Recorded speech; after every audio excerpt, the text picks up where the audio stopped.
मोदी सरकार इन दिनों प्राइवेटाइजेशन को बढ़ावा दे रही है। कई बैंकों, सार्वजनिक निकायों का निजीकरण हो रहा है। सरकार एलआईसी का हिस्सा बेचने की तैयारी में है और अब एयर इंडिया में भी अपनी हिस्सेदारी बेचने की फिराक में सरकार है। तो क्यों बेचना चाहती है सरकार एयर इंडिया का हिस्सा, दिखाते हैं हम आपको इस रिपोर्ट में। एलआईसी की 25% हिस्सेदारी बेचने की खबर के बाद अब खबर है कि सरकार सरकारी एयरलाइन कंपनी एयर इंडिया का हिस्सा बेच सकती है या फिर इसे हमेशा के लिए बंद कर सकती है। ये जानकारी केंद्रीय उड्डयन मंत्री हरदीप पुरी ने दी है। उन्होंने कहा कि यदि संभव होगा तो ही सरकार इस एयरलाइन को चलाएगी, क्योंकि कंपनी पर 60,000 करोड़ रुपए का कर्ज है। ऐसे में इसका निजीकरण या फिर शटडाउन करना ही विकल्प है।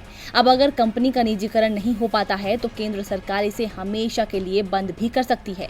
आपको बता दें कि केंद्र सरकार काफी समय से एयर इंडिया में अपनी हिस्सेदारी बेचने की फिराक में है, मगर इसके खरीदार नहीं मिल रहे हैं।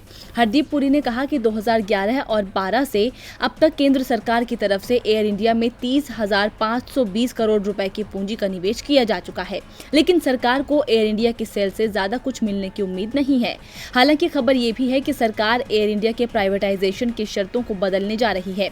अब ये शर्त होगी कि खरीदार को कंपनी पर बकाया कर्ज भी लेना होगा। इसके अलावा अब बोली कंपनी की एंटिटी वैल्यू पर नहीं बल्कि एंटरप्राइज वैल्यू के आधार पर लगेगी, जिसके चलते सरकार ने एयर इंडिया के लिए बोली जमा करने की समय सीमा 2 महीने बढ़ाकर 30 अक्टूबर कर दी है, जबकि पहले ये 30 अगस्त थी।